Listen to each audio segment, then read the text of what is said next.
Hello दोस्तों, कैसे हैं आप लोग। तो आज सबसे पहले बात करते हैं HDFC लाइफ इंश्योरेंस की।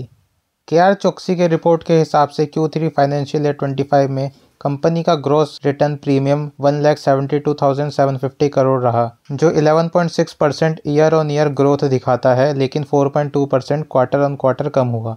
यह एस्टिमेट से 4.8% कम था, मेनली फर्स्ट ईयर प्रीमियम्स और रिन्यूअल्स में स्लोअर ग्रोथ के कारण। Value of new business 9.1% year on year बढ़ा, लेकिन एस्टिमेट से 3.7% कम रहा। प्रॉफिट आफ्टर टैक्स 4,149 करोड़ था, जो 13.7% ईयर ऑन ईयर ग्रोथ दिखाता है, पर क्वार्टर ऑन क्वार्टर 4.2% गिरा। हमने फाइनेंशियल ईयर 26 और फाइनेंशियल ईयर 27 के EVPS एस्टिमेट्स को 2.9% और 3.4% रिड्यूस किया है। मार्केट वोलेटिलिटी ULIP डिमांड की स्लो रिकवरी और रेगुलेटरी चैलेंज की वजह से, लेकिन स्टॉक का आउटलुक अभी भी पॉजिटिव है। बाय रेटिंग के साथ 820 का टारगेट प्राइस दिया गया है। फाइनेंशियल ईयर 27 एस्टिमेट के EVPS 356.9 पर 2.3x का P/EV मल्टीपल असाइन किया गया है।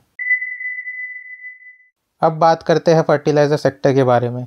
मनी कंट्रोल के लेटेस्ट न्यूज़ में ये बताया गया है कि 17 जनवरी को फर्टिलाइजर और केमिकल स्टॉक्स में लगभग 10% का जंप देखा गया, सोडा ऐश प्राइसेस बढ़ने की वजह से। गुजरात हैवी केमिकल के शेयर 7% तक ऊपर गए और गुजरात स्टेट फर्टिलाइजर, राष्ट्र केमिकल्स और फर्टिलाइजर्स एंड केमिकल ट्रावेनकोर के शेयर 9% तक बढ़े। सोडा ऐश, जो ग्लास डिटर्जेंट और केमिकल बनाने में यूज होता है, उसकी प्राइसेस बढ़ने से प्रोड्यूसर के रेवेन्यू और प्रॉफिट मार्जिन में फ़ायदा होता है। इस वजह से स्टॉक ऊपर गए। पिछले साल सोडा ऐश प्राइसेस 30% गिर गए थे, लेकिन अब प्राइसेस बॉटम आउट हो चुके हैं, जिसका रिकवरी सिग्नल दिया गया है।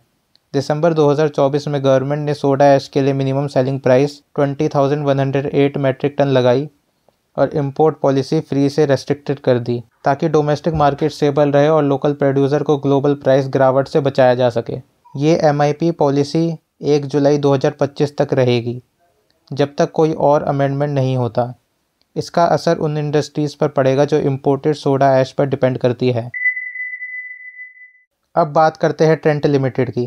कोटक इंस्टीट्यूशनल इक्विटीज़ ने ट्रेंट लिमिटेड को सेल रेटिंग दिया है और टारगेट प्राइस 6,800 से 14% घटाकर 5,850 कर दिया है, सोलर रेवेन्यू ग्रोथ की एक्सपेक्टेशन की वजह से। ज़ूडियो के टॉप 10 सिटीज़ में स्टोर्स का ओवरलैप रेवेन्यू कैनिबलाइजेशन कर सकता है। अपैरल स्टोर्स के लिए ये स्ट्रेटेजी इफेक्टिव नहीं लग रही। फाइनेंशियल ईयर 25 के फर्स्ट 9 मंथ्स में सिर्फ 2 स्टोर्स क्लोज हुए, जबकि नॉर्मल पेस 20 से 25 स्टोर्स का होता है। स्टार बाजार एक्सपेंशन भी एक्सपेक्टेड पेस पर नहीं हो रहा, सिर्फ 8 स्टोर ऐड हुए हैं।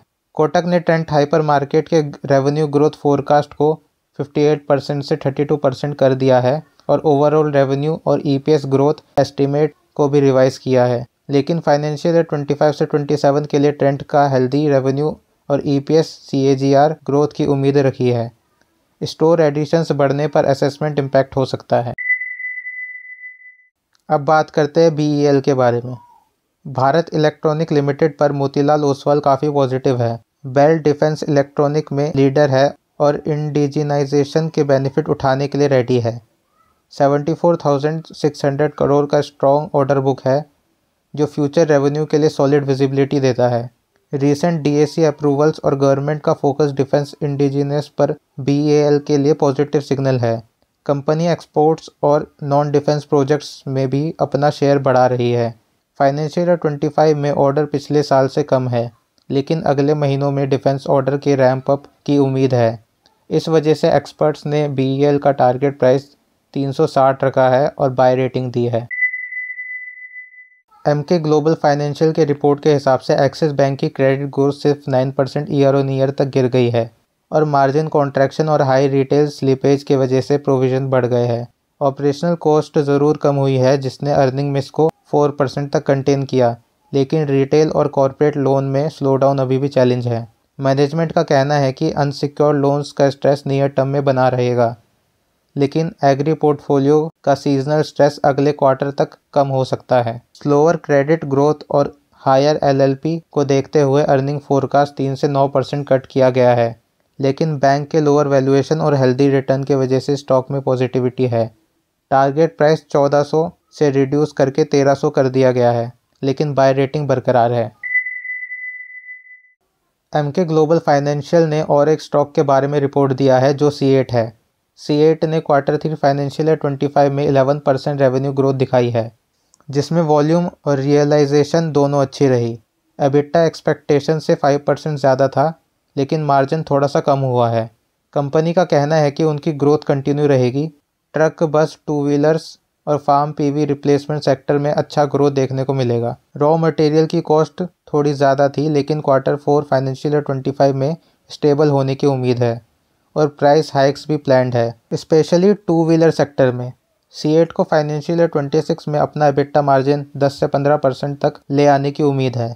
EPS फोरकास्ट में 8% का रिडक्शन किया गया है, मेनली इंटरेस्ट कॉस्ट की वजह से, लेकिन C8 का प्रोडक्ट मिक्स और मार्केट ग्रोथ पॉजिटिव है। टारगेट प्राइस 4000 पर बाय रेटिंग बरकरार है। इंडियन मार्केट ने अपनी 3 दिन की जीत का सिलसिला तोड़ दिया है और निफ्टी 23,200 के आसपास बंद हुआ। इन्फोसिस और एक्सिस बैंक की अच्छी क्वार्टरली रिजल्ट के बावजूद IT और बैंकिंग स्टॉक में बेचने का प्रेशर था। रिलायंस इंडस्ट्रीज़ के ग्रोथ ने लॉसेस को लिमिट किया। सेंसेक्स 423 पॉइंट गिरकर 76,619 पर बंद हुआ, जबकि निफ्टी 108 पॉइंट गिर के 23,203 पर आया। इस हफ्ते सेंसेक्स और निफ्टी दोनों में 1% की गिरावट देखने को मिली। IT और बैंकिंग सेक्टर में 2% की गिरावट थी, जबकि ऑयल एंड गैस, पावर और रियल्टी सेक्टर में अच्छी ग्रोथ देखी गई। मार्केट अभी भी वॉलेटाइल है। FII सेलिंग और मिक्स्ड अर्निंग सीजन की वजह से सेंटिमेंट वीक है। एक्सपर्ट्स का कहना है कि सेल ऑन राइज स्ट्रेटेजी रखनी चाहिए और स्टॉक स्पेसिफिक अपॉर्चुनिटीज पर फोकस करना चाहिए। निफ्टी को 23,400 के आसपास रेजिस्टेंस मिल रहा है और अगर 23,000 के नीचे गया तो मार्केट करेक्शन हो सकती है।